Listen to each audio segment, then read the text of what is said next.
आजको कार्यक्रमको उद्देश्यहरू सन् 2047 नोभेम्बरको त्रिपक्षीय सन्धि अनुसार ब्रिटिस फौज अथवा ब्रिगेड अफ गोर्खामा भर्ती भई बेलायत सरकारलाई सहयोग गरे बापत 2007 सालमा भूभू ब्रिटिस गोर्खाहरूलाई बेलायतमा आवासीय भिसा दिएर बसोबास गर्न दियो।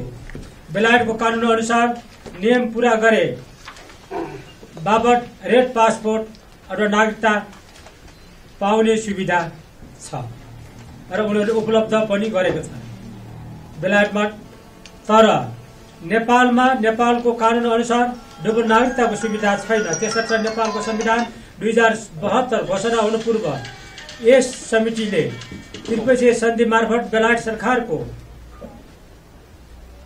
सेवा गरी समानार्थ बेलायतमा बसोबास गर्ने पूर्व भूभू ब्रिटिस गोर्खा र उनका परिवारले वंशजको आधारमा नेपाल नागरिकता निरन्तर पाउनेछन् भनी संविधानमा सम्बोधन हुनुपर्छ भनी विभिन्न कार्यक्रममा सम्बन्धित निकाय र व्यक्तिहरूलाई ज्ञापन पत्र दिने भेट्ने कार्यक्रमहरू गरेका थिए भन्ने जानकारी गराउन चाहन्छु। भूभू ब्रिटिस गोर्खा र उनका परिवारलाई नागरिकताको महलमा छुट्टै सम्बोधन गरिनेछ भन्ने आश्वासन पनि दिएका थिए र पाएका थियौं। नेपालको संविधान भाग 2 नागरिकता धारा 14 गैर आवासीय नेपाली नागरिकता प्रदान गर्न सकिनेछ भनेर ब्रिटिस गोर्खा भूभू सैनिकहरूलाई पनि त्यही मुसियो र संघीय कानून बमोजिम आर्थिक सामाजिक र सांस्कृतिक अधिकार उपभोग गर्न पाउने गरी गैर आवासीय नागरिकता प्रदान गर्न सक्नेछ।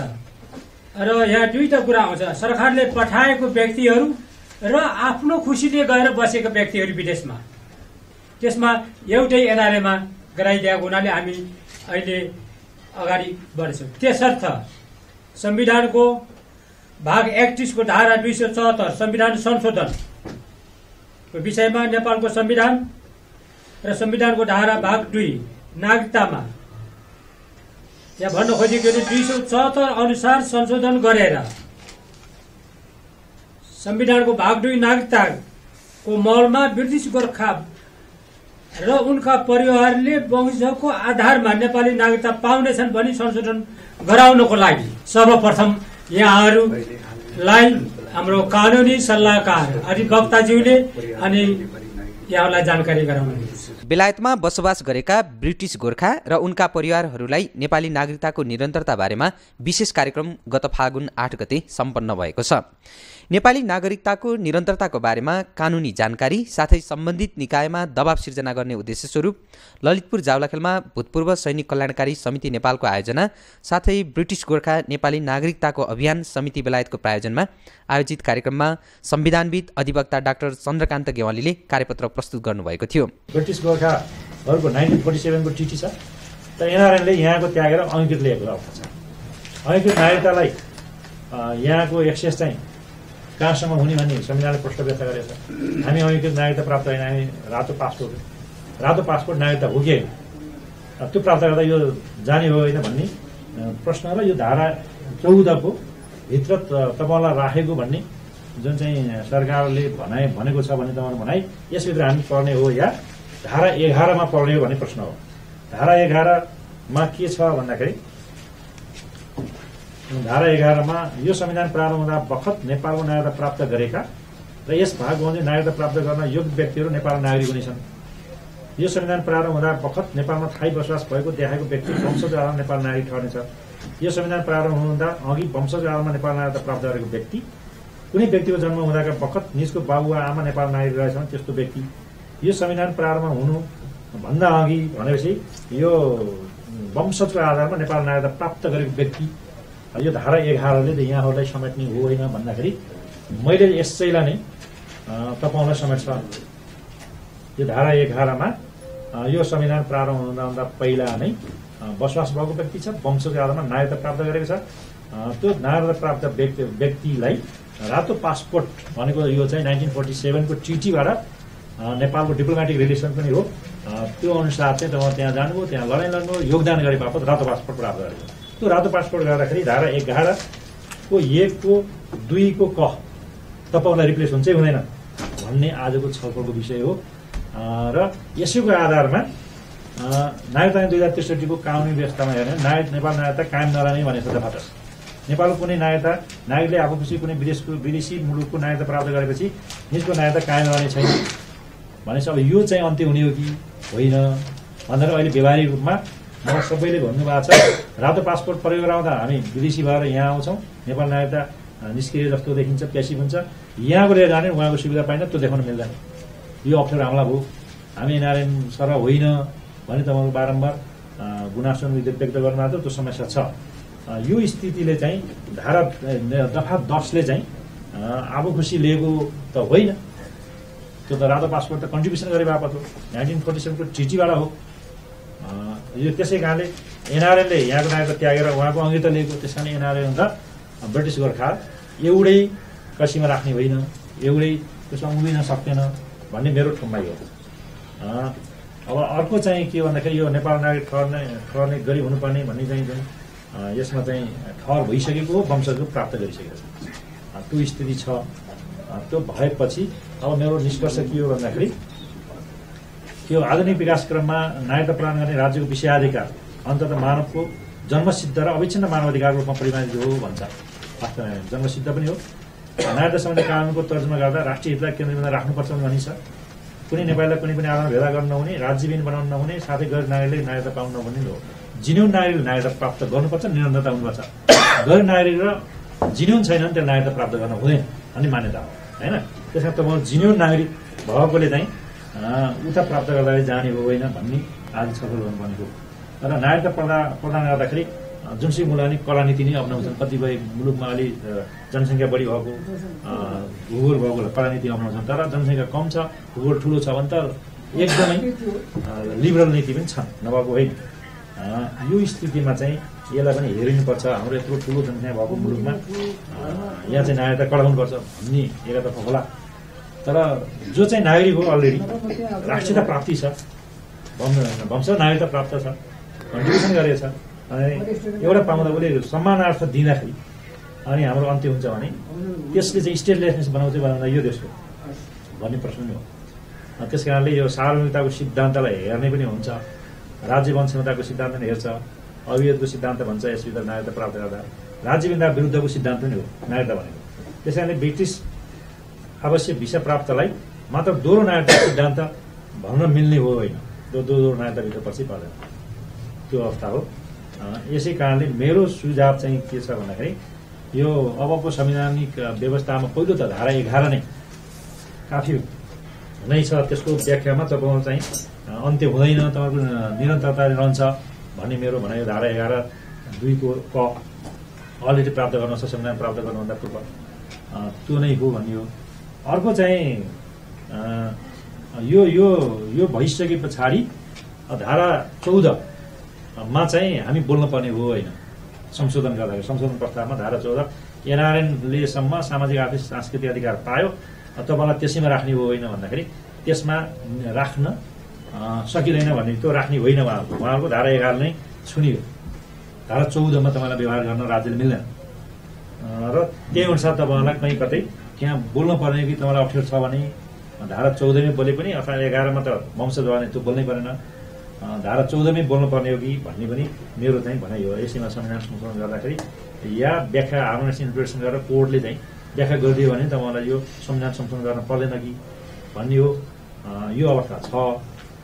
यसलाई चाहिँ मैले चाहिँ के चाहिँ हेरिरहेको छु भन्दाखेरि जस्तो भूतपूर्व ब्रिटिस गोर्खाहरूको नागरिकता सम्बन्धी संशोधन प्रस्ताव संशोधन औचित्य चाहिँ के हो भन्नेसँग नहेर्ने भने संविधानको धारा 14 को कुरा भने धारा 51 क 7 ले पनि असर गर्छ। तपाईँलाई पूर्व कर्मचारी, सैनिक, प्रहरी लगायत पूर्व राष्ट्रिय सेवामा रहेको ज्ञानसिप अनुलाई राष्ट्रिय समिति उभो गर्नुपर्नेमा तपाईँहरूको यो एउटा वञ्चित हुने स्थिति देखिन्छ। यहाँ यदि त्यो अन्त्य हुने भने धारा 51 को क 7 मा रहेको पूर्व कर्मचारी, सैनिक, प्रहरी लगायत भूतपूर्व गोर्खा सैनिक राख्नुपर्छ, त्यो अगाडि हामीसँग छ भन्ने तपाईँको भनाइ छ, त्यो डाइरेक्टिभ प्रिन्सिपलमा छ।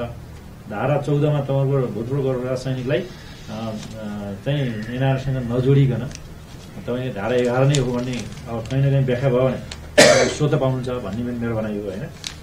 त्यो स्थिति हो। अब तपाईँले मागहरू धेरै राख्नु भएको थियो। यसमा चाहिँ 40 अर्ब नेपाली मुद्रा चाहिँ नेपालमा आउँदैन यदि चाहिँ यो नेपाली नागरिकता चाहिँ निरन्तरता भएन भने। तपाईँहरूले रातो पासपोर्ट पाएको आधारमा यता जान्छ भन्छ, तपाईँको बच्चा बच्ची पनि उहीँ जाने भयो, यहाँका सम्पत्ति सबै बेचेर जाने भयो। देशले चाहिँ कति 40,000 कति भूगो गोर्खाहरूलाई ब्रिटिसमै बस्छ भन्ने स्थिति भयो भने हामी चाहिँ यो देश छोडेर जानुपर्छ, फर्केर आउन सकिँदैन भन्ने तपाईँको पनि समस्या छ होइन। अब यसलाई चाहिँ हामी कसरी लिने हो भन्ने मेरो चाहिँ अन्तिम निष्कर्ष के भने धारा 11(2) को तपाईँको काफी छ। त्यो रातो पासपोर्ट भनेको सम्मानार्थ हो।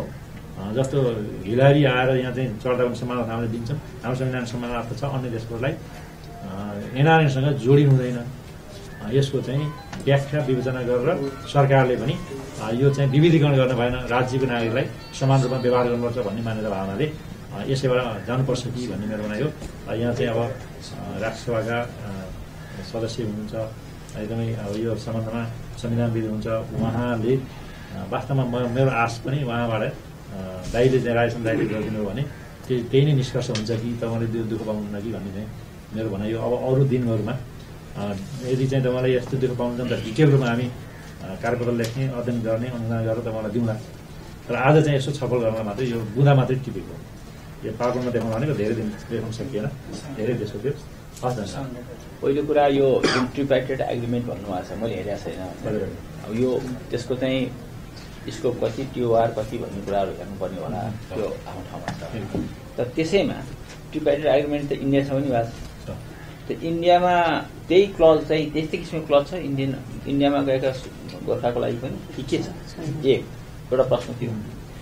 दोस्रो प्रश्न के छ भन्नुहुन्छ भने रातो पासपोर्ट भनेको यो नागरिकताको हैसियत प्राप्त गर्छ कि गर्दैन ब्रिटिस उसमा? 2 नागरिकताको प्राप्त गर्छ भने एक अवस्था, नागरिकता नभइकन खालि चाहिँ के छ भने तपाईँले त सम्मानको निम्ति दिएको चाहिँ रातो पासपोर्ट हो भन्यो भने दोस्रो अवस्था। त्यो चाहिँ यो पनि स्पष्ट हुन जरुरी छ।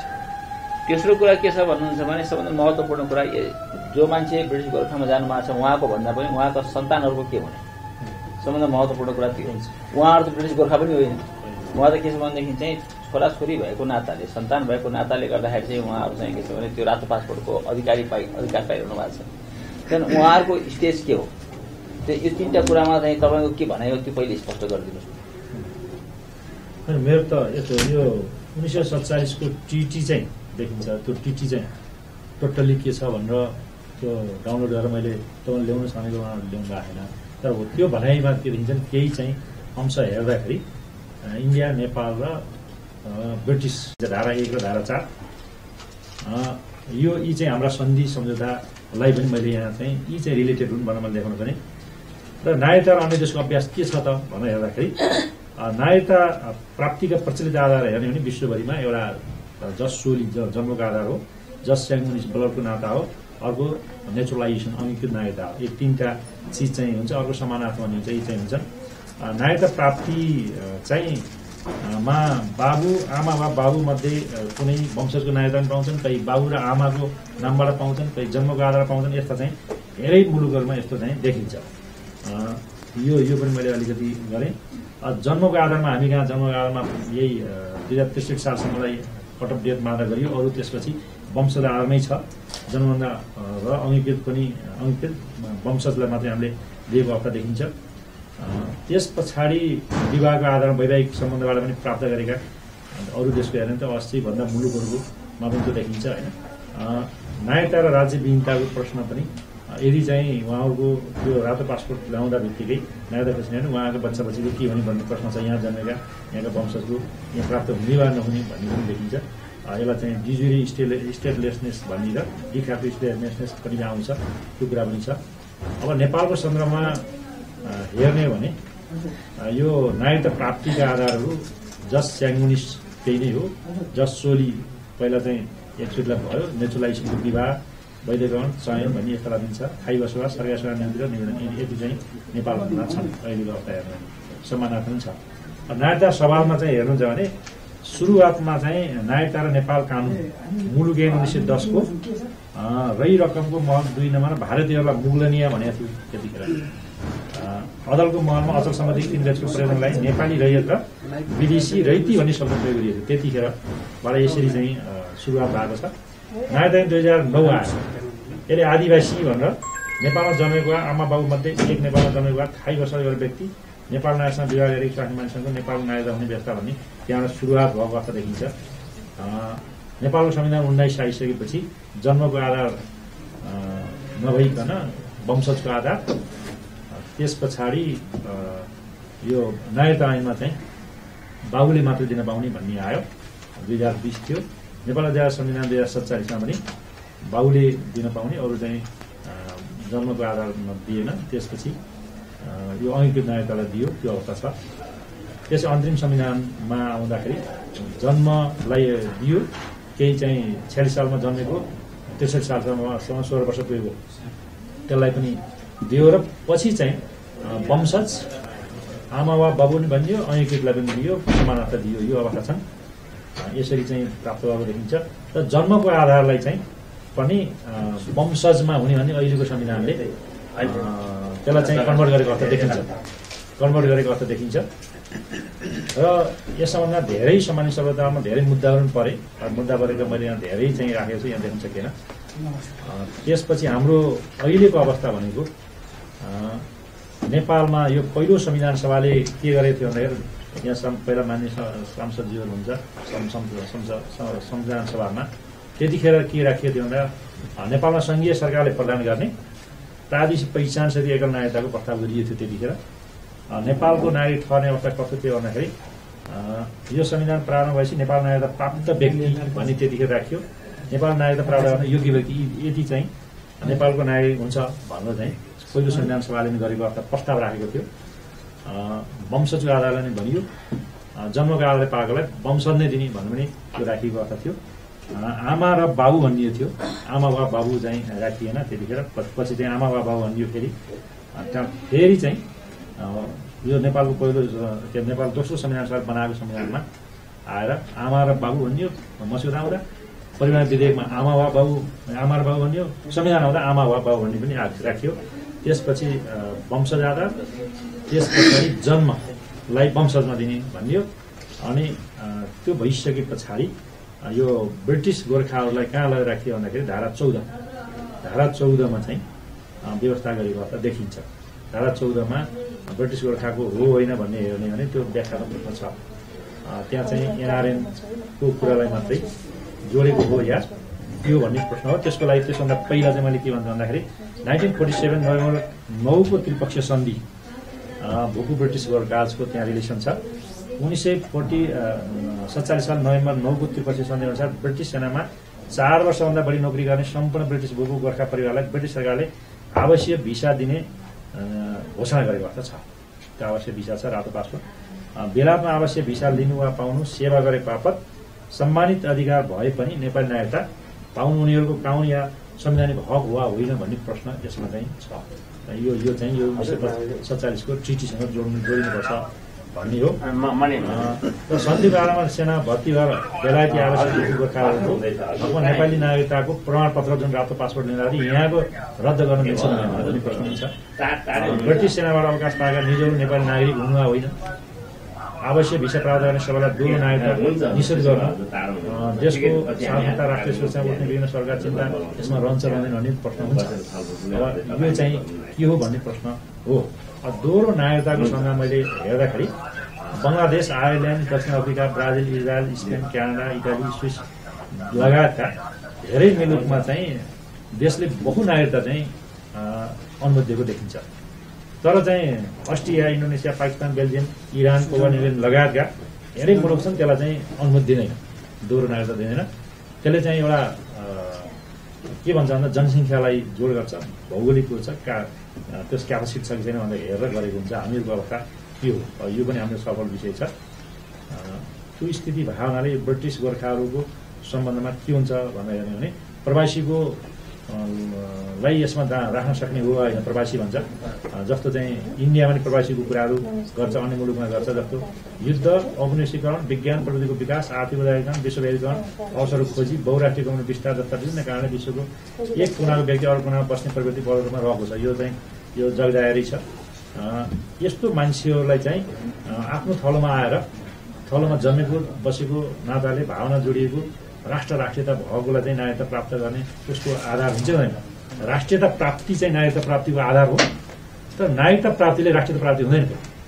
कसैले नागरिकता लियो तर त्यो चाहिँ राष्ट्रियता प्राप्ति हो भन्ने पनि हुँदैन। राष्ट्रियता प्राप्ति र नागरिकता प्राप्ति चाहिँ फरक विषय हो। राष्ट्रियता प्राप्तिले नागरिकता प्राप्तिको आधार बन्छ। तपाईँ राष्ट्रियता प्राप्ति हो कि होइन भन्ने प्रश्न एकदम बडो गम्भीर साथ हेर्नुपर्छ भन्ने हो। तपाईँ राष्ट्रियता प्राप्ति हो कि होइन अब नागरिकता प्राप्ति कसरी गरिरहेको छ त्यो राष्ट्रियता प्राप्ति हुन्छ भन्ने पनि होइन। त्यो अवस्था छ। यी दुईटा कुरालाई हामी एकदमै हेरेर तपाईँहरूको समस्या समाधान गर्नुपर्छ भन्ने चाहिँ मलाई लाग्छ। यस पछाडि चाहिँ जस्तो भारतको अलिकति हेर्ने भने भारतमा जन्मेका र बङ्गलादेश पाकिस्तान बाहेक अन्य मुलुकको नागरिकता प्राप्त गरेका व्यक्तिलाई त्यस्ता मुलुकको कानुनले अनुमति विशेष प्रकारको नागरिकता ओभरसिज सिटिजनसिप इन्डिया भन्ने चाहिँ त्यो दिन्छ त्यहाँ।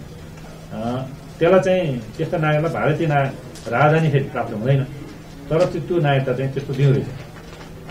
यसबाट चाहिँ भारतमा राजनीतिक अधिकार लोकसभा राज्यसभा राष्ट्रपति यिनी सबै हुन पाउने पनि त्यहाँ हुँदैन त्यो अवस्था छ। फेरि भारत अहिले चाहिँ कडा रूपमा छ तर चाहिँ भारतमा पनि भारतीय मूलका विदेशी पर्सन्स अफ इन्डियन ओरिजिनको परिचय पत्र प्रदान गर्ने व्यवस्था समेत भएको देखिन्छ। जस्तो त्यहाँका ओरिजिन हो भने त्यहाँ दिन सक्छ परिचय पत्र दिने। त्यसले चाहिँ त्यो दफा 7(1) भारतीय नागरिकता ऐन 1955 को 7(1) चाहिँ त्यो देखिन्छ। भनेपछि यो र नेपालको र भारतको यो व्यवस्था हामीले चाहिँ कसरी इन्टरप्रिटेसन गर्नुपर्छ भन्ने पनि प्रश्न छ यहाँ। किनभने यसले चाहिँ परिचय पत्र दिने र सबै व्यवस्था चाहिँ नागरिकता पास र हुने पर्सन अफ इन्डियन ओरिजिनलाई हामी त ओरिजिन त नेपाली हो यसलाई चाहिँ कसरी हेर्ने भन्ने प्रश्न छ। त्यसपछि म कहाँ गएँ भन्दाखेरि अब यहाँ धेरै छन् म यता गएन र अहिलेको व्यवस्था चाहिँ खास हेर्ने नेपालको संविधानमा धारा 14 गैर आवासीय नेपाली नागरिकता प्रदान गर्न सकिने संवैधानिक व्यवस्था भनेको छ। गैर आवासीय नेपाली नागरिकता प्रदान गर्न सकिने भनेर विदेशी मुलुकको नागरिकता प्राप्त गरेको दक्षिण एसियाली क्षेत्रीय सहयोग संगठनको सदस्य राष्ट्र बाहेकका देशमा बसोबास गरेको शारीरिकमा वंशजको वा जन्मगाउँमा निज वा निजको बाबु वा आमा बाजे वा बजे नेपाल नागरिक रही पछि विदेशी मुलुकको नागरिकता प्राप्त गरेको व्यक्तिलाई सङ्घीय कानुनमा आर्थिक सामाजिक र सांस्कृतिक अधिकार उपभोग गर्न पाउने गरी नेपाल गैर आवासीय नागरिकता प्रदान गर्न सक्नेछ। यसैमा भूपू गोर्खालाई पनि राखिएको हो भनेर यहाँहरूको ठम्मै हो। त्यो त्यसले चाहिँ राजनीतिक अधिकार पाइएन र रातो पासपोर्ट लिएर आउँदा नेपाल नागरिकता तपाईँहरूलाई चाहिँ यहाँ अप्ठ्यारो छ भन्नुहुन्छ देखाउन सकिन्न भन्नुहुन्छ। कार्यपत्र प्रस्तुत गर्दै गेवालीले स्वैच्छिक गैर आवासीय नेपालीहरू र ब्रिटिस गोर्खा सैनिकहरूलाई एउटै बास्केटमा राखेर हेर्न नहुने बताउनु भएको थियो। भूतपूर्व सैनिक कल्याणकारी समिति नेपालका अध्यक्ष क्याप्टेन यामबहादुर बुढाथोकीको अध्यक्षता तथा सञ्चालनमा भएको कार्यक्रममा ब्रिटिस गोर्खा नेपाली नागरिकताको अभियान समिति बेलायतका संयोजक थर्क राणा मगर, पूर्व कानुन राज्य मन्त्री दिलमान पाखरिन, माननीय सभासदहरू जयपुरी घरती मगर, राधेश्याम अधिकारी, सुरेश कुमार राई, बृन्दा आले राणा मगर, यज्ञराज सुनवार, पूर्व सभासदहरू तुलसा राणा मगर र केशरी घरती मगर लगायतले बेलायतमा बसोबास गरेका ब्रिटिस गोर्खा र उनका परिवारहरूलाई नेपाली नागरिकताको निरन्तरताको बारेमा आफ्नो धारणा राखेका थिए। त्यहाँको नागरिकता लिए तापनि ब्रिटेनले आफ्नो देशको नागरिकलाई सधैँ तो आफ्नै बनाइराख्नको लागि तो उसको देशको नागरिकता कायमै राख्न दिन्छ। यस्ता देशहरू विश्वमा जति पनि विकसित देशहरू छन् उनीहरूले आफ्नो नागरिकलाई अरूको देशको नागरिकता लिए तापनि तो डुअल सिटिजन्सको माध्यमबाट आफ्नै कायम वंशजको अवस्थामा चाहिँ नागरिकताको हैसियतले आफ्नै देशमा बस्ने परिपाटी मिलाएको छ विश्वमा। त्यसले गर्दाखेरि अब त्यसो गर्यो भने उनीहरू के हुन्छ त भन्दाखेरि उसको चाहिँ सिप र सम्पत्ति उसको नागरिक आफ्नै रहन्छ र ब्रिटेनको पोलिसी पनि त्यही छ र अन्य देशको पोलिसी पनि त्यही छ कि आफ्नो देशले आफ्नो नागरिकले लिएको नागरिकता अर्को देशको नागरिकता लियोस्, दुईटा तीनटा लियोस् ठिकै छ तर आफ्नो देशको गुमाउँदैन।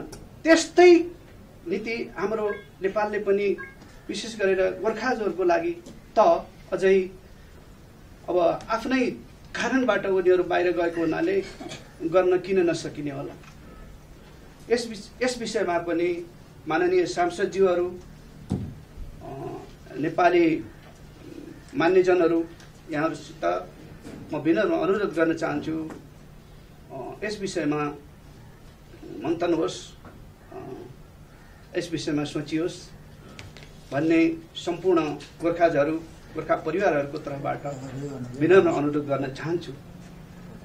र मैले भने अब यी कुराहरू लाग्दछ हाम्रो संविधानबाट नै संविधानलाई संशोधन गरिकन विदेशको नागरिकता लिने बित्तिकै नेपाली नागरिकता जुन खारेज भन्ने क्लोज छ यसमा गोर्खा र गोर्खा परिवार सम्बन्धमा भने तो लागू नहुने अथवा उनीहरूले आफ्नो नागरिकता कामै राख्न पाउने नियम गराइयोस् भन्ने म विनम्र अनुरोध गर्न चाहन्छु। यसलाई संवैधानिक तरिकाबाट नै हल गरियोस् ताकि अन्य किसिमको उपायहरू हामीले खोज्न नपरोस् र यदि यस्तो किसिमको चाहिँ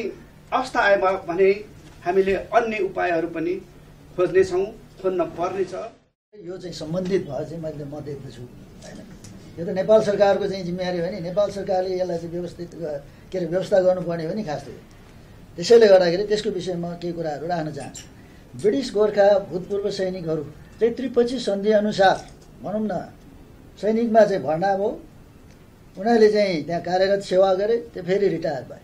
त्यस्तै के भन्दा त्रिपक्षी सन्धिमा त ब्रिटिस मात्र होइन, अघि हाम्रो मान्य राधेश्याम दाइले पनि भन्नुभयो भारतमा पनि धेरै छ नि। अहिले लगभग 50,000 भन्दा बढी अहिले चाहिँ वर्तमान अहिले पनि कार्यरत छन्। त्यहाँ 1,50,000 को हाराहारी त भूतपूर्व सैनिक मात्रै छ के अरे भारतको पनि। तर त्यहाँ केही समस्या छैन किन हामी छिमेकी देश पनि हो। त्यति डकुमेन्टमा त्यति भनौँ न हाम्रो चाहिँ पासपोर्ट नागरिकतामा त्यति ब्रिटिसमा जति अलि असहज भइरहेको छ त्यति चाहिँ इन्डियासँग त्यति छैन। तर के हो त भन्दाखेरि ब्रिटिस गोर्खा भूतपूर्व सैनिकहरू दुईटा महत्त्वपूर्ण समस्या छ यहाँ। एउटा त हामी अहिले पनि लडाइँ लडिरहेको छ, अहिले निरन्तर रूपमा अगाडि बढिरहेको छ पेन्सन र अन्य सुविधाहरूको विषयमा। अहिले ब्रिटिस र नेपाल गभर्मेन्टको बिचमा चाहिँ बाइल्याटरल टक चाहिँ अब अगाडि बढिरहेको अवस्था छ। यो अन्तिम अवस्थामा पुगेको छ चाहिँ। र अर्को यो के हो त भन्दाखेरि नागरिकताको। यो नागरिकता भन्ने के हो त भन्दाखेरि यो एउटा संवेदनशील एउटा राष्ट्रको एउटा चाहिँ सुरक्षाको दृष्टिकोणले पनि यो एउटा संवेदनशील एउटा चाहिँ विषय हो जस्तो मलाई लाग्छ। त्यसैले गर्दा नेपाल सरकारले पनि के हो त भन्दाखेरि यसमा अलिकति विशेष ध्यान दिएको जस्तो चाहिँ म बुझ्दछु।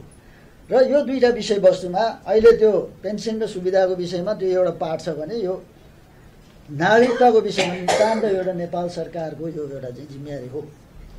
उनीहरूलाई दिने या नदिने, दिँदाखेरि कुन चाहिँ आधारहरू कुन आधारमा दिने भन्ने कुरा चाहिँ नेपाल सरकारको जिम्मेवारी हो जस्तो मलाई लाग्छ। त्यसैले गर्दाखेरि म के भन्न चाहन्छु भन्दा संविधानको धारा अघि हाम्रो चाहिँ डाक्टर साहबले भन्नुभयो 11 मा चाहिँ व्यवस्था के लेखेको छ त्यहाँ त्यो अनुसार चाहिँ दिनुपर्ने हो, दिएमा हुन्छ भन्ने जस्तो बुझिन्छ। तर के हो त भन्दाखेरि त्यहाँ वंशजको आधारमा जुन छ नि, अब हामी त यहीँ जन्म्या हो नि, यहीँ जन्म्यौ, यहीँबाट चाहिँ हामी के हो त भन्दाखेरि ब्रिटिस आर्मीमा भनौँ न ब्रिटिस सैनिकमा चाहिँ भर्ना भएर गयो, फेरि फर्क्यो। तर के हो त भन्दाखेरि ब्रिटिस सरकारले पछिल्लो समयमा आएर चाहिँ त्यहाँ पनि केही समस्या उत्पन्न भएको थियो ब्रिटेनमा है, यहाँ होइन। फेरि केही ब्रिटिस गोर्खा भूतपूर्व सैनिक साथीहरूलाई चाहिँ त्यहाँ चाहिँ उनीहरूलाई नागरिकता नदिनुहुने अवस्थामा पुगे। किनभने त्यहाँ त ब्रिटिसको त अब पहिला त संसारै उसले चाहिँ शासन गरेर देश पऱ्यो होइन। कमनवेल्थमा त धेरै देशहरू छन्।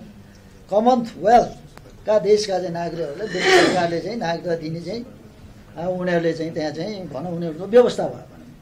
त्यो अनुरूप चाहिँ ब्रिटिस गोर्खाले पनि त्यहाँ चाहिँ विशेष खालको एउटा चाहिँ समस्या उत्पन्न भइसके पछाडि उनीहरूले बाध्यता भयो उनीहरूलाई चाहिँ त्यहाँ चाहिँ नागरिकता दिनलाई नागरिकता भनौँ न। अब त्यहाँ ILR भन्छ, अब रातो पासपोर्ट दिइसकेपछि त त्यहाँको नागरिकता भइहाल्यो नि। त्यहाँ त पासपोर्ट पाइसकेपछि त नागरिकतै भइहाल्यो। त्यसैले गर्दाखेरि अहिले हामीले त्यो पासपोर्ट चाहिँ के हो त कस्तो खालको चाहिँ दिएको हो त होइन, सम्मान स्वरूप दिएको हो कि के स्वरूप दिएको हो त भन्ने कुरा त्यो पनि एउटा चाहिँ छलफलको विषय बन्न सक्छ होइन।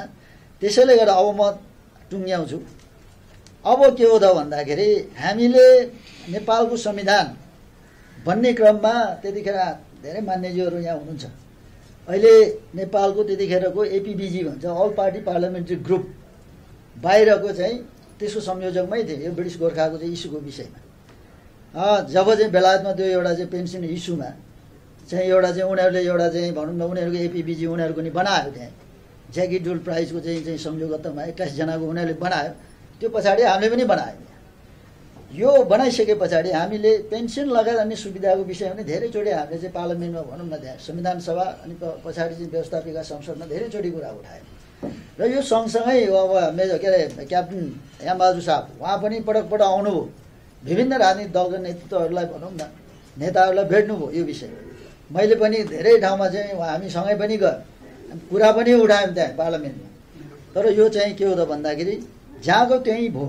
र पछि के हो त भन्दाखेरि संविधान जारी गर्ने बेलामा ब्रिटिस गोर्खा भूतपूर्व सैनिकहरूलाई पनि एनआरएनको चाहिँ उसमा चाहिँ त्यहीँ चाहिँ समावेश गरियो भनौँ न, एकै ठाउँमा राखियो। तर यहाँ कुरा के छ त भन्दाखेरि ब्रिटिस गोर्खा भूपू सैनिकहरू चाहिँ के हो त भन्दा हामी कुनै स्टुडेन्टमा गएको होइन, कुनै एउटा चाहिँ के अरे एसाइलम क्लाइम गरेर त्यहाँ बसेको पनि होइन। त्रिपक्षीय सन्धि अनुसार government to government G to जीको चाहिँ बिचमा चाहिँ सन्धि सम्झौता भएर गएको। त्यसैले गर्दाखेरि के हो त भन्दाखेरि यो हाम्रो नागरिकता जुन छ त्यसलाई निरन्तरता हुनुपर्छ भन्ने चाहिँ हाम्रो भनाइ हो खास। यसमा अब संविधान त अब त्यहाँ स्पष्ट लेखिसकेको छ, त्यहाँ कुनै एउटा देशको नागरिकता पाइन्छ भने अरू देशको नागरिकता त्याग्नुपर्छ भन्ने कुरो। तर यसलाई के हो त भन्दाखेरि एनआरएन जुन आएको छ, जुन अहिलेको संविधानको धारा 14मा जुन आएको छ त्यहाँ व्यवस्था भएको छ त्यहाँ, यसलाई चाहिँ अलिकति के अरे जुन अरू जुन समूह छ नि जुन एनआरएनमा पर्ने समूह र यतापट्टि चाहिँ गोर्खा ब्रिटिस गोर्खा भूपू सैनिक चाहिँ अलिकति त्यहाँ चाहिँ धारा क ख झुन्ड्याएर त्यहाँ चाहिँ अलिकति कतै चाहिँ संशोधन गरेर चाहिँ ब्रिटिस गोर्खा भूपू सैनिकहरूलाई चाहिँ अलिकति चाहिँ यो अलिकति होइन उहाँहरूलाई चाहिँ यो अहिले पाएको नागरिकतालाई चाहिँ के हो त भन्दाखेरि पाइराखेको नागरिकतालाई चाहिँ निरन्तरता दिनेतिर चाहिँ संविधानमा व्यवस्था हुनु पऱ्यो, कानुनमा व्यवस्था हुनु पऱ्यो भन्ने चाहिँ हाम्रो। र त्यसैले गर्दाखेरि अब यो अलिकति छलफलको विषय छ यो होइन, यो कसरी गर्दाखेरि त्यहाँ चाहिँ व्यवस्था गर्न सकिन्छ होइन। धारा त छँदैछ, त्यसको उपधारातिर झुन्डाएर हुन्छ, कानुनमा व्यवस्था गरेर हुन्छ कि होइन। ब्रिटिस गोर्खा भूपू सैनिकहरूलाई चाहिँ के हो त भन्दाखेरि नागरिकता चाहिँ निरन्तरता हुनुपर्ने चाहिँ व्यवस्था त्यहाँ हुनु पर्यो भन्ने कुरा। फाइदा के छ त भन्दाखेरि अघि नै कुरा आइसकेको छ। फाइदा के हो त भन्दाखेरि नेपाल सरकारलाई नै फाइदा छ। के हो त भन्दा अहिले के भइरहेछ त भन्दाखेरि धेरै ब्रिटिस गोर्खा भूतपूर्व सैनिकहरू चाहिँ आफ्नो चाहिँ जुन 14-15देखि 30 वर्षसम्म चाहिँ भनौँ न ब्रिटिस के अरे सैनिकमा चाहिँ कार्यरत गरेर जुन अलिकति आयोजन गरेको जुन उहाँहरूको सम्पत्तिहरू छ, आर्थिकहरू छ, सबै के हो त भन्दाखेरि उहाँहरू चाहिँ बेचेर चाहिँ वहीँ पलायन हुनुपर्ने अवस्था भयो। यदि उहाँहरूले चाहिँ द्वैल नागरिकता पाएको अवस्थामा चाहिँ उहाँहरू त बेचेर त जानुहुन्न होइन, उहाँहरूको पेन्सन यहीँ आउँछ। यहीँ अघि कुरा आइसकेको छ, ब्रिटिस गोर्खा भूतपूर्व सैनिकको मात्रै लगभग चाहिँ एक सालमा तपाईँको मलाई लाग्छ त्यही 14-15 अर्ब नेपाली चाहिँ यहाँ भित्रिन्छ। अहिले सर्भिसमा के अरे वर्तमान अहिले कार्यरत त छँदैछ त्यहाँ। त्यसैले गर्दाखेरि आर्थिक हिसाबले पनि के हो त भन्दाखेरि नेपाल सरकारलाई चाहिँ फाइदा छ भन्ने कुरा चाहिँ हामीले चाहिँ निष्कर्ष निकालेका छौँ। र त्यसैले गर्दा म चाहिँ भूपू सैनिक पनि भएको कारणले गर्दाखेरि यो विषयमा हामीले पहिला संविधान बनाउने क्रममा बनाउँदै गर्दाखेरि धेरै ठाउँमा चाहिँ छलफल पनि गरौँ, नेताहरू यहाँ पनि गरौँ। नेताहरूले हामी तपाईँहरूले कुनै ठाउँमा राख्छौँ, उहाँले हाम्रो संयोजकज्यूले नि भन्नुभयो राख्छौँ त भन्नुभयो, त्यहाँबाट मुखले मात्रै भन्नुभयो, कहीँ पनि लेख्नु भएन।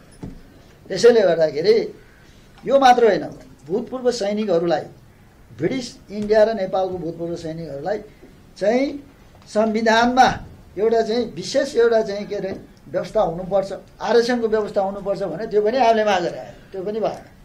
त्यसैले गर्दाखेरि अहिले यो विषयवस्तु चाहिँ के हो त भन्दाखेरि नेपालको चाहिँ एउटा चाहिँ के हो त भन्दाखेरि आर्थिक एउटा चाहिँ जुन अहिले समस्यामा परिरहेको छ त्यसको लागि पनि के हो त भन्दाखेरि आर्थिक हिसाबले फाइदा छ।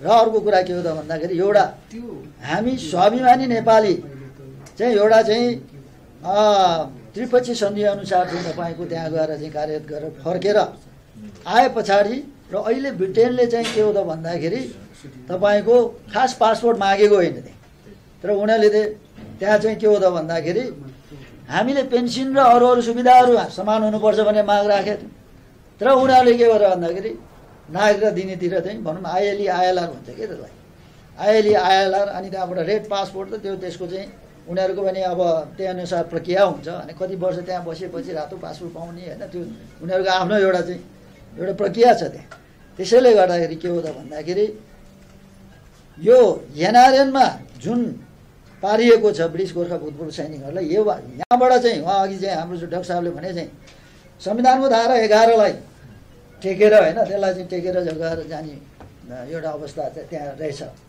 त्यहाँ टेकेर चाहिँ गोर्खा भूतपूर्व सैनिकहरूलाई चाहिँ के हो त भन्दाखेरि एनआरएनमा होइन कि जुन पाइराखेको अहिलेको हाम्रो नागरिकता छ त्यसलाई निरन्तरता दिनको लागि चाहिँ संविधानमा कहाँनिर व्यवस्था गर्दाखेरि चाहिँ ठिक हुन्छ त्यतातिर चाहिँ अहिले वर्तमान भनौँ न अबको चाहिँ पार्लियामेन्टले भनौँ संसदले चाहिँ यसलाई चाहिँ संशोधन गरेर चाहिँ यसलाई चाहिँ त्यहाँ व्यवस्था गर्नु पर्यो भन्ने कुरा हो तर यसलाई चाहिँ अझै पनि लेगली भनौँ न कानुन सम्मत संविधान सम्मत भने कहाँ कसरी चाहिँ हामीले चाहिँ लाँदाखेरि ठिक हुन्छ अलिकति व्यापक छलफल गरेर गयो भने चाहिँ राम्रो हुन्छ जस्तो मलाई लाग्छ र मेरो भनाइहरू यति नै हो। पहिलो त अब यो कार्यक्रम सुरुको अवस्था इनिसियल यसो छलफल चलाउँ भन्ने आधारले बुराटिबो गर्न भन्नुभएको थियो र म त्यही अनुसार गरेको पहिलो हो। त्यतिखेर मैले के भनेको थिएँ भन्दाखेरि 1947को चिठी चाहिँ अरिजिनल त्यस्तो तपाईँले पाइन्छ भने त्यो ल्याउनु होला। दोस्रो चाहिँ रातो पासपोर्ट दिने ब्रिटिस सरकारले जुन निर्णय गरेको छ त्यो नागरिकता हो या रातो पासपोर्ट हो के हो त्यो यकिन गर्दा त्यहाँको निर्णय कपी ल्याउन सक्नुहुन्छ कि सक्नुहुन्न भन्न हामी प्रयास गर्छौँ भन्नुभएको थियो। मतलब सरले त्यही भन्नुभयो यी दुईवटा चाहिँ डकुमेन्ट सबभन्दा महत्त्वपूर्ण हुन्छ। यी दुईवटा डकुमेन्टको आधारमा नेपालको संविधान र नेपालको नागरिकता ऐनलाई हेरेर हामीले कहाँ व्याख्या गर्ने भन्ने चाहिँ प्रश्न पछि हुँदै जान्छ। जस्तो रायसन दाईले भन्नुभयो नि त्यो रातो पासपोर्ट नागरिकता हो होइन पहिलो नै हामी एकै गर्नुपर्ने अवस्था छ। यदि रातो पासपोर्ट चाहिँ हो त्यो सुविधा हो भने त्यसलाई हाम्रो संविधानको कुनै ठाउँबाट 11बाट हामी छिर्न सक्छौँ होइन। त्यो रातो पासपोर्ट नागरिकतै हो भने फेरि डबल नागरिकता चाहिँ नेपालको संविधानले यसलाई गर्दैन दोहोरो नागरिकता छैन। अब इन्डियामा हेर्ने भने ओरिजिन पर्सन सिटिजनसिप भन्ने छ त्यसलाई चाहिँ पहिलो इन्डियन रहेछ इन्डियाबाट बेलायत गरेछ बेलायतको नागरिक भएपछि फेरि यता चाहिँ उसलाई परिचय पत्र दिँदो रहेछ त्यहाँ चाहिँ दफा 7(1) छ इन्डियन नागरिक है र त्यो चाहिँ संविधानमा पनि त्यो राखेको अवस्था रहेछ इन्डियाको। त्यहाँबाट बेलायतमा गएको त्यहाँ सर्भ गरेपछि फेरि यहाँ उसको सुविधा उता भएपछि यता चाहिँ इन्डियन ओरिजिन पर्सन भनेर अनि आइडेन्टिटी कार्ड के अरे परिचय पत्र दिएको रहेछ। त्यो अवस्था चाहिँ हाम्रो हो वा होइन भन्ने पनि हामी निर्भर गर्नुपर्ने अवस्था छ। दोस्रो कुरा हो यो होइन। अब तेस्रो कुरा चाहिँ जस्तो राशन दाइले भन्नु 1947को चिठी चाहिँ अहिले हेर्ने भने त्यहाँ के रहेछ भने नेपाली सिटिजन भएको मान्छेलाई मात्रै रिक्रुटमेन्ट गर्ने भन्ने चाहिँ 3टा देशको चाहिँ रहेछ। त्यसमा सुविधा के पाउने भन्दाखेरि त्यसले सुविधाको छ स्यालेरीको छ पेन्सनको छ साराको चिठी मैले भर्खर हेरेर यहाँ राखेँ राख्दाखेरि त्यसमा चाहिँ सबै जस्तो नेपाली सिटिजनलाई नै रिसेटलमेन्ट गर्ने र त्यसको चाहिँ सोसियल हार्मोनी गर्ने इकोनोमिक सेटलमेन्ट गर्ने र डिप्लोमेटिक रिलेसन कायम गर्ने भन्ने यहाँ रहेछ। डिप्लोमेटिक रिलेसन कायम गर्ने 1947को चिठीले चाहिँ नेपालका यी चाहिँ युवाहरूलाई उहाँ पठाउँदाखेरि ब्रिटिससँग नेपालको दौती सम्बन्ध कायम गर्नलाई पनि रहेछ। त्यो चाहिँ यहाँ देखिन्छ। यसलाई चाहिँ डिटेल रूपमा अध्ययन गर्नुपर्ने छ। अब पछिल्लो उसमा गरौँला त्यो चाहिँ ब्रिटिस सरकारसँगले जुन रातो पासपोर्ट हो या नागरिकता के हो त्यो निर्णयमा के छ त्यो पत्ता लगाइयो भने नागरिकता नै हो भने त फेरि डबल सिटिजन पाइँदैन। त्यसलाई अर्को तरिकाले तपाईँलाई कसरी समेट्ने भनेर अर्को तरिकाले त्यही 1947को ट्रिटीलाई व्याख्या गरेर सरकारले अर्को नीतिगत रूपमा निर्णय गरेर संविधान नराखिकन हुँदैन त्यो अवस्था पनि छ।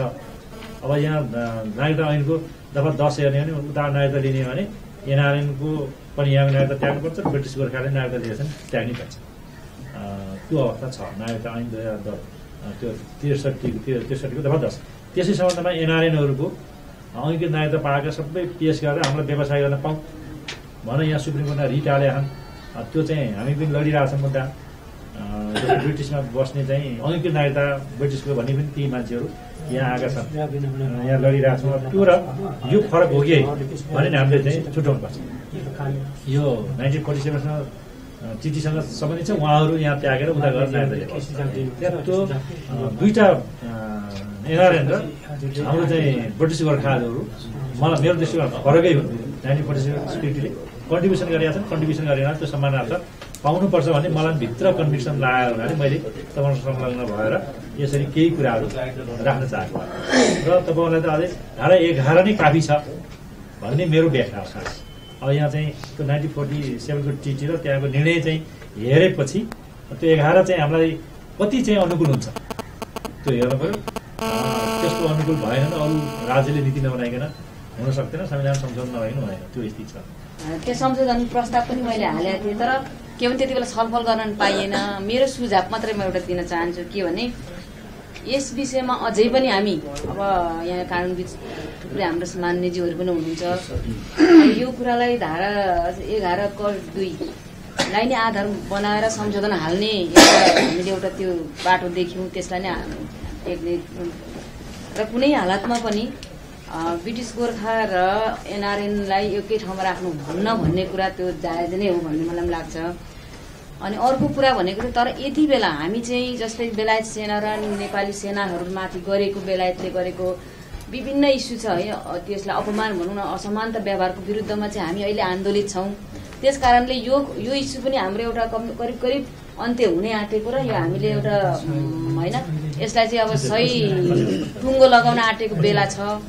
बेलायत सरकार र नेपाल सरकारले पनि यसलाई चाहिँ अब एउटा वार्ता गरेर टुङ्गो लगाउने अवस्था भएको हुनाले अन्तिम लडाइँ चाहिँ हाम्रा संसदमा चाहिँ यो हो कि अब प्रायोरिटी दिएर जाने भन्ने कुरा मेरो सुझाव चाहिँ होइन। अनि त्यस पछाडि फेरि एक बहस गरेर छलफल गरेर हामीले संशोधन हाल्दाखेरि कम्तीमा नि अब फिर्ता नहुने गरी उहाँहरूसँग फेरि एकपटक चाहिँ अब अरू धेरै मान्नेहरूसँग पनि बसेर चाहिँ एकपटक छलफल गरौँ। अनि यो आन्दोलन पनि सशक्त रूपले उठाउनै पर्ने हुन्छ र जहाँ एउटै हुन सक्दैन भन्ने कुरा त विभिन्न तर्कहरू छ, यो अहिले त्यसमा गइँदैन र हाम्रो मान्यज्यूहरूले पनि भन्नुभयो।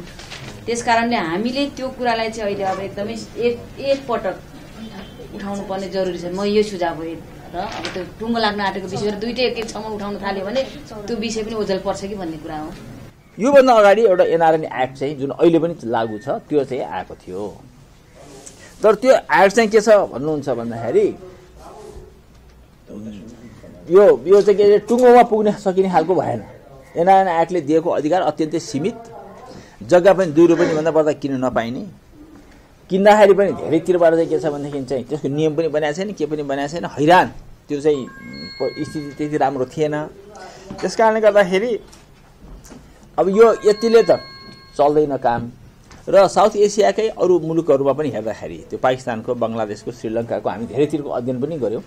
हेर्दाखेरि उनीहरूले पनि के छ भन्दाखेरि नाम जे भने पनि उनीहरूले चाहिँ के छ भन्दाखेरि चाहिँ यो अधिकारहरू चाहिँ दिने र चाहिँ के छ ड्युअल सिटिजनसिपतर्फै हामी उन्मुख हुनुपर्छ भन्ने ती मुलुकहरूमा पनि भएको व्यवस्थालाई पनि ध्यानमा राखेर हामीहरूले पनि के भन्यो भन्दाखेरि चाहिँ कहाँसम्म जान सकिन्छ त्यहाँसम्म जाने, जहाँसम्म जान सकिँदैन त्यहाँसम्म नजाने, जहाँसम्म जान सकिन्छ जाने भन्दाखेरि एनआरएनको उसमा चाहिँ एउटा राजनीतिक अधिकार बाहेक आर्थिक, सामाजिक, सांस्कृतिक सबै किसिमको अधिकारहरू 3 पुस्तासम्मलाई चाहिँ हुने, 3 पुस्तासम्मलाई हुने।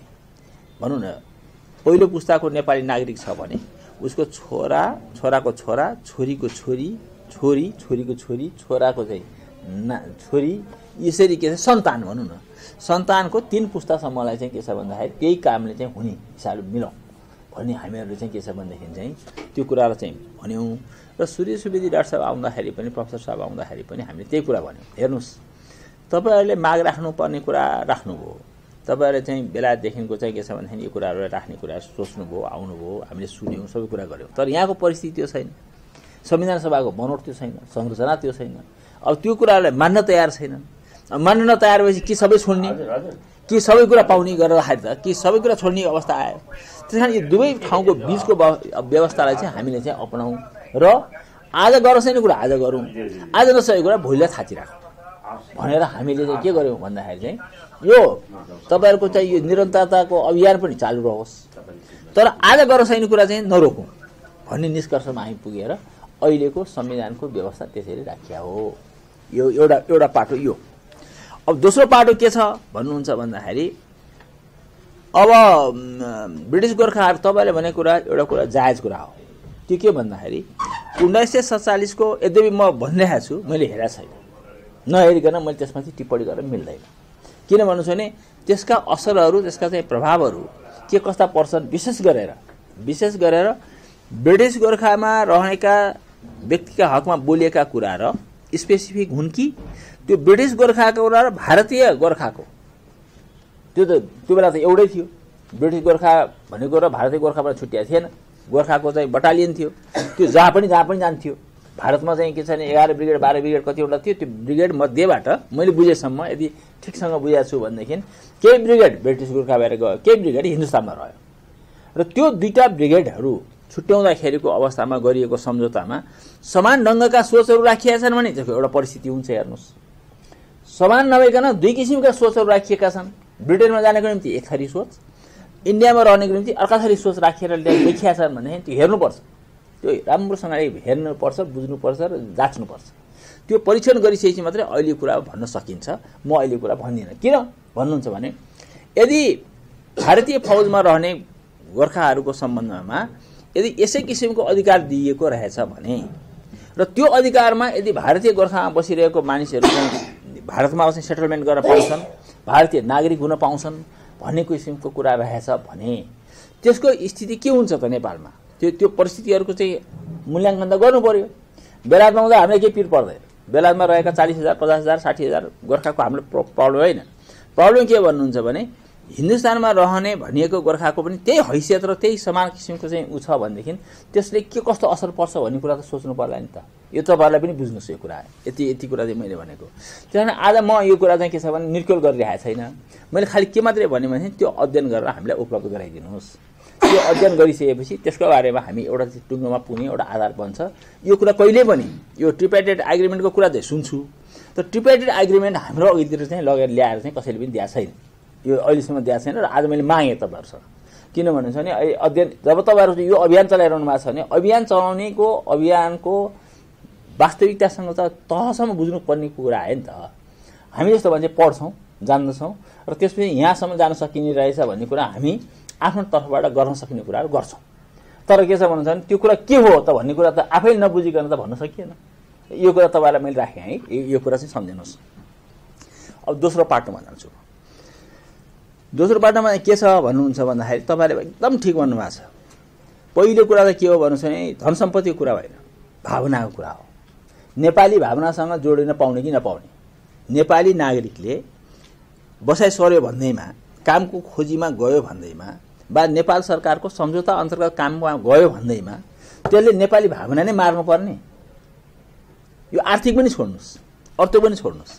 पहिले त के नेपाली राष्ट्रियताको जो चाहिँ के छ भने बिगुल बजाउने भनौँ न, तपाईँ सबैजना एम्बेसडर हो, हाम्रो बेलायतमा बस्ने एम्बेसडर हो भनेर हामी लिन्छौँ। भन्दाखेरि तपाईँहरूको त्यो साथ र सहयोग र त्यो भावनाको कुरा चाहिँ के छ भन्दाखेरि हामीले चाहिँ सुन्नु पर्ने कि नपर्ने भनेर सुन्नुपर्छ। यसमा कुनै दुविधा छैन। यो भावनात्मक सम्बन्ध नै रहोस् भनेर नै यो चाहिँ के छ भन्नुहुन्छ भने हामीले बिचको बाटो बनाएको। यो एनआरएन एक्ट चाहिँ एनआरएनको जुन चाहिँ हामी दफा नभए त राख्ने थिएन नि त्यो कुरा त, त्यो त छुट्टै राखेको हो। नागरिकतामै छ परेको छ।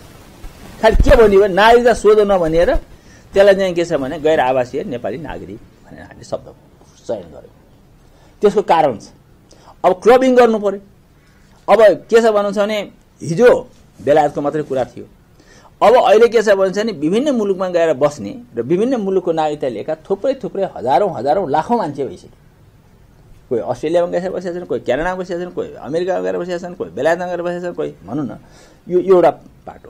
अर्को बाटो मैले अघि पनि तपाईँलाई भने, तपाईँलाई मैले के भने भन्दाखेरि चाहिँ तपाईँ पो फौजको, तपाईँ पो ट्रिपाइटेड एग्रिमेन्टको एउटा मेम्बर हुनुभयो, जो फौजी भएर काम गर्नुभयो। अनि छोरा के हुन्छ, नाति के हुन्छ, त्यसलाई केले कभर गर्ने कि त्यो पनि विचार गर्नु पर्यो। त्यस कारणले गर्दा के छ भने तिनीहरू फौजी नहुन नि सक्छन्, ती डाक्टर भएर काम गरे हुन सक्छन्, ती इन्जिनियर भएर काम गरे हुन सक्छन्, ती म्यानेजर भएर काम गरे हुन सक्छन्, ब्याङ्कर भएर काम गरे हुन सक्छन्। छोरा नाति त त्यो छन् नि त, होइन? त्यस कारण ती विभिन्न उद्योग धन्दामा सम्म चाहिँ बेलायतमा बसेर काम गरिरहेको होला। तर तिनको चाहिँ हक पनि त सुरक्षा गर्नु पर्यो नि त। त्यस कारणले गर्दाखेरि यी सबै कुरालाई ध्यानमा राखेर हामीले के भन्यो भनेदेखि हामीहरू सबैले सोचेर नै गरे हो। त्यो सोचेर गरेको कुरालाई चाहिँ अहिले एनआरएनको सम्बन्धमा हामीले एक तह चाहिँ संविधानमा पार्यौं। अहिलेसम्मको यो विकसित परिस्थिति के हो भने तपाईहरुको पनि आन्दोलनको पनि प्रतिफल हो। यसरी बुझ्दिनुस्, यो आन्दोलन ब्रिटिस गोर्खाको पनि आन्दोलनको प्रतिफलको रूपमा चाहिँ आएको हो भनेर मानिदिनुस्। अब त्यसपछि अब अर्को कुरा चाहिँ के छ भन्नुहुन्छ भने अब के गरे जान्छ, आउने दिनहरुमा के गरे जाने भन्ने कुरामा तपाईलाई चित्त नबुझेको कुरासम्म त्यो अभियान समितिले, त्यो नेपाली नागरिकताको निरन्तरताको अभियान समितिले त्यो चलाओस्। भूतपूर्व सैनिक कल्याणकारी समितिले पनि आफ्नो आन्दोलन नरोकोस्, त्यो पनि लिएर जाओस्। तपाईले भन्ने कुरा जान्ने कुरा भन्ने कुरा पुग्ने ठाउँमा लबिङ गर्ने कुरा सबै थोक गर्नुस्। त्यसमा हामीले जति साथ दिन सक्छौं त्यो दिउँला हैन। त्यो हाम्रो तर्फबाट चाहिँ यति कुरा चाहिँ भन्यौं। अब तर त्यो भएन भनेर चुप लाएर हात किन मार्नु पर्यो त? अहिले हामीले के पायौं यो विचार गर्नुस् है। अब अहिले नै संविधानले दिइसकेको कुरा चाहिँ के छ भन्दाखेरि मानिलिनुस् 11/2 को चाहिँ बारेमा डाक्टर साहबले पनि स्पष्ट हुनु भएन नि। आज मैले के भन्नुभयो भने तपाईहरुले पाएको पासपोर्टको हैसियत के हो?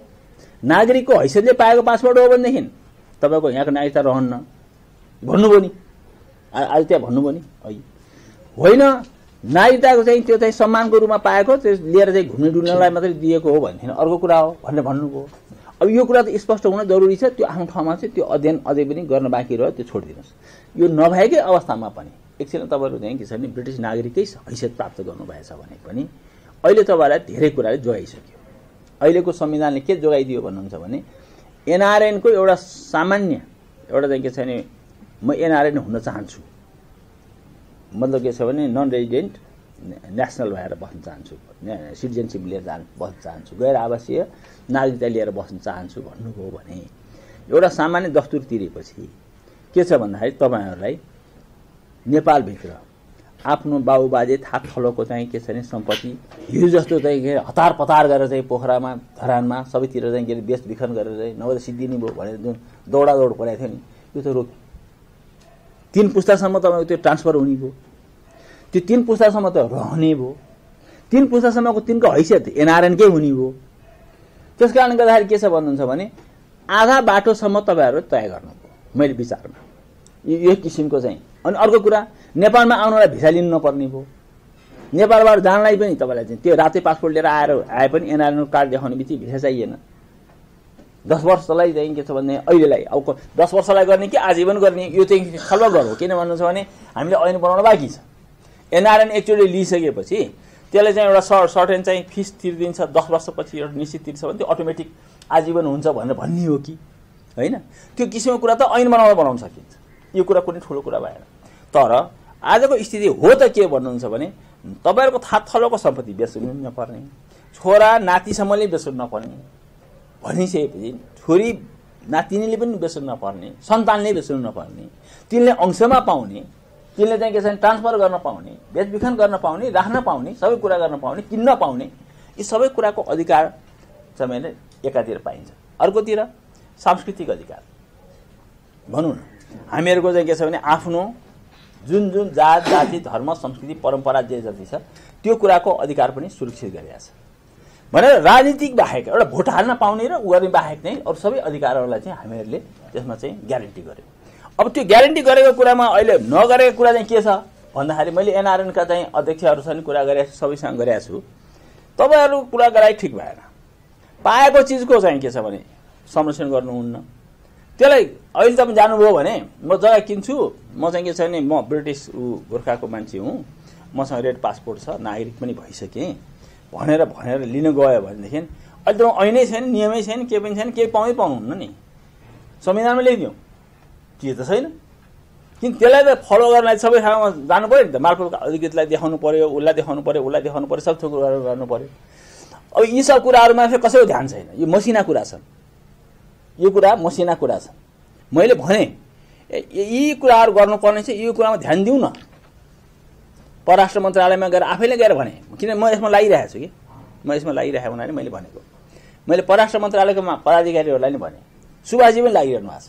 तर समस्या कहाँनिर छ भन्नुहुन्छ भन्दाखेरि अब त्यसलाई त के छ भने त्यसलाई एकरो लागिदिनु पर्यो नि त।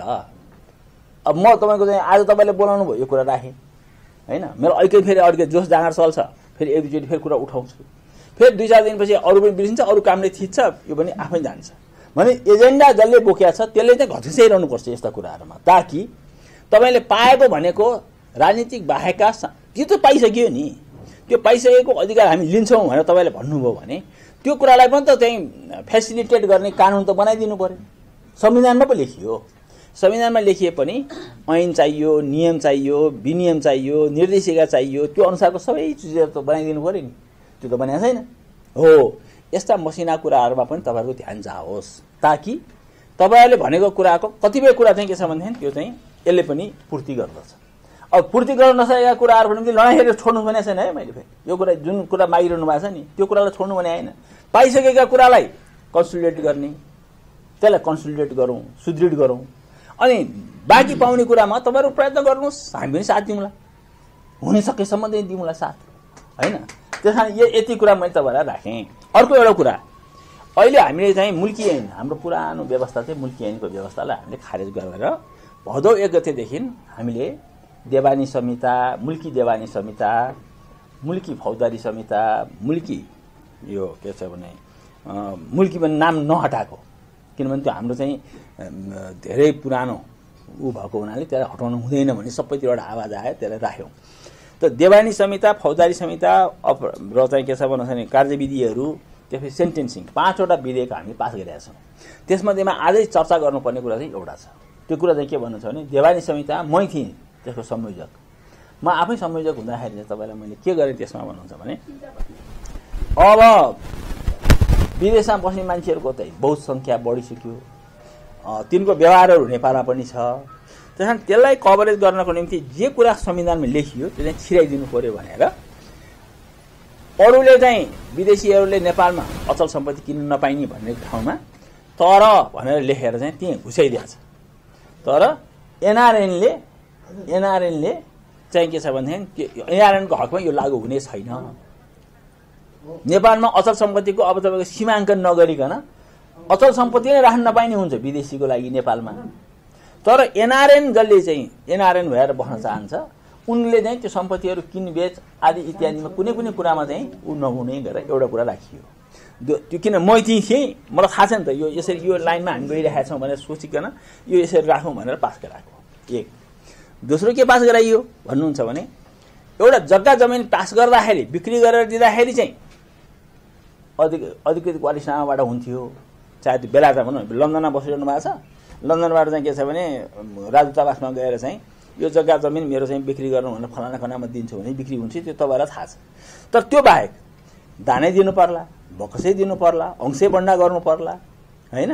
अथवा चाहिँ के छ भनेदेखि अरू कुनै पनि किसिमले चाहिँ कुनै काम गर्नु पर्यो, नेपालमा काम चाहिँ गर्नु पर्यो, आफू चाहिँ आउन नसक्ने हो भने के गर्ने भन्दाखेरि त्यो कुराले नै खोलाइयो यसपटकदेखि, त्यो कुरालाई पनि खोलिदिएको छ।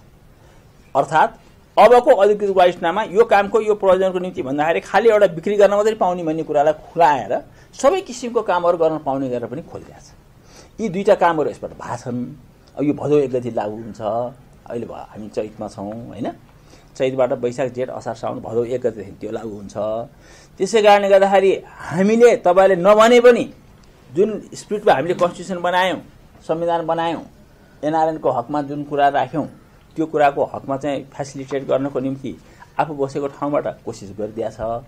तर एनआरएन एक्टै जुन आउनुपर्छ त्यो अझै आउन सकेको छैन, अझै बनाउनु पर्ने, त्यसलाई जुन पुरा कम्प्रिहेन्सिभ एक्ट जुन आउनु पर्ने त्यो आएको छैन। त्यतातर्फ पनि तपाईँहरूको चाहिँ अलिकति बल पुर्याउनुहोस्, हामी पनि लाग्दिन्छौँ, होइन। त्यसमा बाँचै भयो, यो चाहिँ प्रतिबद्धता भयो। यो चाहिँ कुरा चाहिँ के छ भने तपाईँहरूलाई परेको जुन अप्ठ्याराहरू छन् त्यसलाई धेरै कुरासम्म 80-85% तपाईँलाई चाहिँ त्यसले सल्भ गरिदिन्छ। त्यस कारण त्यो कुरातर्फ तपाईँहरू पनि लाग्नुहोस्, हामी पनि लाग्दिन्छौँ। यो चाहिँ बाचा भयो, यो चाहिँ प्रतिबद्धता भयो।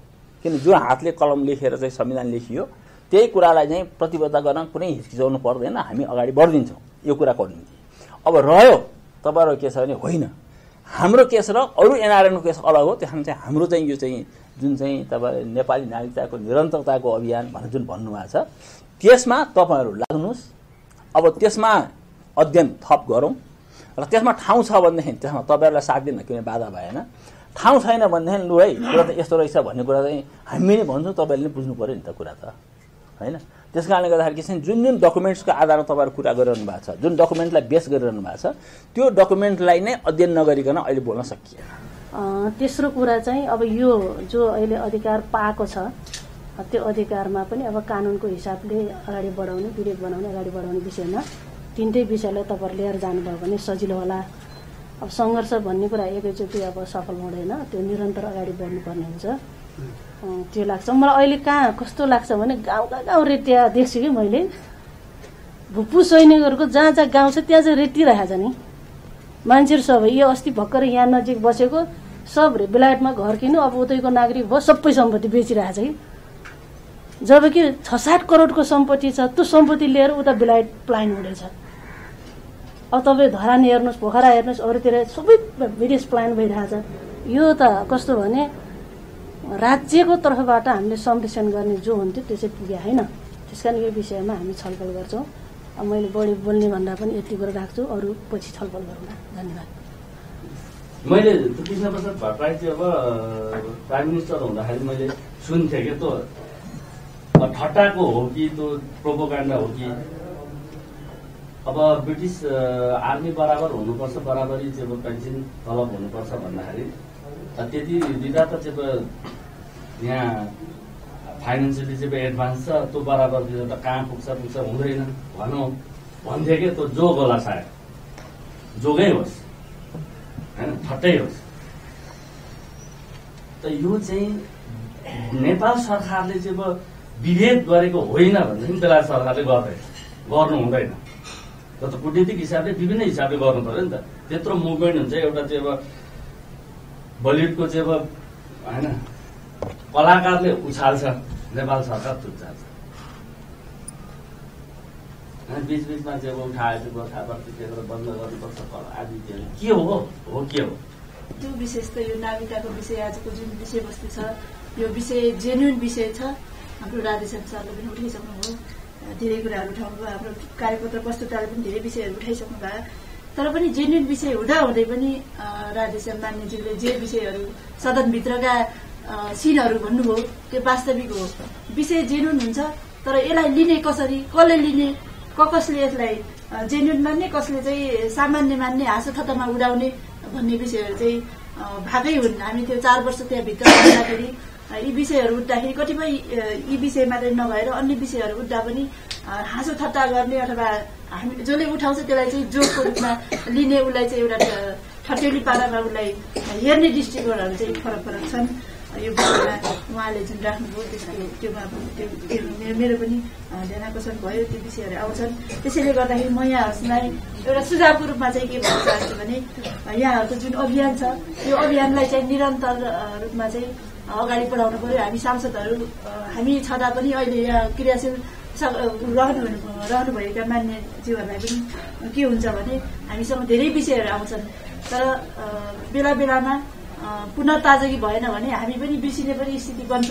त्यस कारणले गर्दाखेरि बेला बेलामा पुनः ताजगी पनि गराउने र हामीले भन्नुपर्ने ठाउँमा नेताहरूलाई भन्नुपर्ने ठाउँ, ज्ञापन पत्र बुझाउने ठाउँ, छलफल गर्ने ठाउँ, अन्तर्क्रिया गर्ने ठाउँ, झजगाउने ठाउँ, सबै कामहरूमा चाहिँ यहाँहरू क्रियाशील रहन पर्छ भन्ने मैले पनि राख्न चाहन्छु। र जुन अहिले जुन हाम्रो इस्यु छ त्यो इस्युमा चाहिँ अब संविधान संशोधन गरेर होस् वा हाम्रो मान्यज्यूले भने जस्तै यो कानुन बनाउँदाखेरि ध्यान दिएर होस् अथवा कुनै पनि विषय होस्, त्यो विषयहरू आइराख्दाखेरि यहाँहरू पनि क्रियाशील रहनुभयो। हामी पनि यसमा हिजैदेखि लागिरहेको भएको कारणले हामी पनि यस विषयमा यो सबै आइरहेको छ है भनेर हामी पनि सचेत रहने कुराहरू चाहिँ रहनुपर्छ भन्ने कुरा म यहाँ राख्न चाहन्छु। र जुन ब्रिटिस गोर्खालाई नेपाली राष्ट्रियताको जुन मान्यता प्राप्त गर्ने जुन नागरिकताको विषय छ यो पाउनुपर्छ भन्ने विषय हामीले हिजो पनि उठायौँ, छलफलमा बस्यौँ, भाग लियौँ। यो विषयहरू हुनुपर्छ भन्ने कुरा चाहिँ हामी पनि फेरि पनि राख्न चाहन्छौँ। र यो सबै विषय चाहिँ सरकार नै जिम्मेवार हो, सरकार नै जिम्मेवार रहनुपर्छ। तर त्यो जिम्मेवार बनाउन चाहिँ हामीले पर्छ फेरि सरकारलाई। त्यो जिम्मेवारी चाहिँ यो विषय यो हो र जिम्मेवार चाहिँ सरकारले जिम्मेवारी दिनुपर्छ भन्ने विषय चाहिँ हामीले छुटाउनु भन्ने कुरा राख्न चाहन्छु। र हामीले अब त्यसमा जयन्ती राई लगायतले मान्यज्यूहरूले त्यहाँ चाहिँ संशोधन प्रस्ताव राख्नु भएको थियो। निश्चय नै एनआरएन र गोर्खाको समस्या पेत्रको समस्या। यो राज्य बीचमा भएको सम्झौताका आधारमा गएको विषय हो गोर्खाहरू र यो एनआरआई भनेको त्यहाँ व्यापार गर्न गएको स्वैच्छिक कुरा हो, त्यहाँ पढ्न गएको स्वैच्छिक कुरा हो र यस कारणले यो कुरालाई एउटै ठाउँमा एउटै डालोमा हेरेर राखिनु हुन्न भन्ने कुरामा सबै सांसद सबै दल पहिला स्पष्ट हुनुपर्दछ। त्यसका आधारमा समस्याको समाधान खोजिनु पर्दछ। हामीले अधिकार माग्ने मात्रै पनि होइन, आफ्नो पनि दिने हो। आफूले दिनलाई पनि त सामाजिक संस्थामा हामी क्रियाशील हुन पर्यो नि त। त्यो भए नै हामीले अवसर पाउने हो। यी धेरै कुराहरू छन्, धेरै त्यता नगइकन यो विषयमा चाहिँ यहाँहरू आफ्नो ठाउँबाट सशक्त लाग्नुहोस् र ती अघि राधेश्याम दाइले धेरै कुराहरू भन्नुभएको छ। तपाईँको यो सङ्गठनको विषयमा पूर्व जानकारी हामीलाई छैन, त्यो विषयमा पनि अब हामीलाई त्यो पनि सबै उपलब्ध गराउनुहोस्। अनि त्यसपछि के गर्न सकिन्छ, के गर्न मिल्छ, त्यो गर्ने कुरामा त हामी तपाईँहरूको साथमा छौँ र यहाँहरूको चाहिँ सशक्त रूपमा अगाडि यहाँहरूको यो जुन अभियान छ त्यो चाहिँ सशक्त रूपमा अगाडि बढोस्। म यहाँलाई शुभकामना पनि दिन चाहन्छु र यहाँहरूले जुन आफ्नो यहाँको अधिकार गुम्ने भयो, अन्त हामीले चाहिँ यहाँको जुन 1 नम्बरको नागरिक हुन्थ्यौँ तर हामी हुन पाउने भएन भन्ने जुन चिन्ता छ यहाँहरूको, त्यो चिन्ताप्रति अब म चाहिँ धन्यवाद पनि दिन चाहन्छु। त्यो राज्यको लागि आवश्यकता पनि हो, आवश्यकता पनि छ, दुवै हो। एउटा नागरिकको लागि आवश्यकता पनि हो, अर्को राज्यले पनि खोजिरहेको हुन्छ आफ्नो नागरिकले यो देशमा राम्रो काम गरोस्, राज्यलाई सपोर्ट गरोस्, राज्यलाई अगाडि बढाओस् भन्ने कुरा चाहिँ राज्यले पनि खोजिया हुन्छ। यो विषयमा पनि यहाँहरूको चाहिँ ध्यान गएकोमा यहाँहरूलाई पनि म हार्दिक धन्यवाद दिन चाहन्छु र यहाँहरू सशक्त रूपमा अगाडि बढ्नुहोस्। यहाँहरूको साथमा म पनि यहाँहरू रहनेछु। र यो नागरिकताको विषयमा चाहिँ अब संविधानमा हामीले लेख्न नसकेको कुरा पनि हो र हामीले बुझाउन नसकेको कुराहरू र हाम्रा नेताहरू बुझ्न नसकेको कुरा पनि हो कि भन्ने लाग्छ। अब चाहिँ अब ब्रिटिस र भुपुहरू र एनआरआईलाई अब एउटै डालोमा हाल्ने कुरा चाहिँ अब विशुद्ध गलत नै छ। स्वैच्छिक एनआरआई बन्ने कुरा र सरकारले सम्झौता गरेर पठाएको कुराहरू फरक हुन्। यसलाई चाहिँ अब छुट्टा छुट्टै क्याटेगोरीमा राख्नु पर्थ्यो, त्यो चाहिँ भएको छैन। अबको माग यहाँहरूको पनि अब त्यो नै हो, हामी चाहिँ छुट्टै खालको क्याटेगोरीमा बस्न चाहन्छौँ। हामी चाहिँ अब स्वैच्छिक रूपमा भएका एनआरआईहरूसँग हामी त्यहाँ रहँदा पनि हाम्रो हैसियत हुँदैन, किनकि उनीहरू स्वैच्छिक रूपमा गएको र सरकारी सम्झौता गरेर पठाएको कुराहरूमा चाहिँ फरक नै हुनुपर्छ भन्ने पनि हामीले बुझेको त्यो हो। र अबको चरणमा अब सरकारलाई यो नागरिकताको विषयमा छुट्टै हामीले नेपाल सरकारलाई मात्रै र नेपालका नेताहरूलाई, नेपालका सम्पूर्ण त्योसँग सरकारहरूलाई चाहिँ राख्ने कुरा छुट्टै छ। अब इस्यु अर्को अब ब्रिटिस सरकारसँगको इस्युलाई चाहिँ हामीले छुट्टै राख्ने कुरा छँदैछ। यो दुइटालाई एकै ठाउँमा हाल्यो भने फेरि अलिकति मिल्दैन कि भन्ने मलाई लाग्छ। हामी अब हिजो जति काम गर्न सक्यौँ हामीले हाम्रो ठाउँबाट गऱ्यौँ, अब हामी कति गर्न सक्छौँ र बाँकी त विशेष गरेर अब वर्तमान मान्नेहरूकै भूमिका हुन्छ।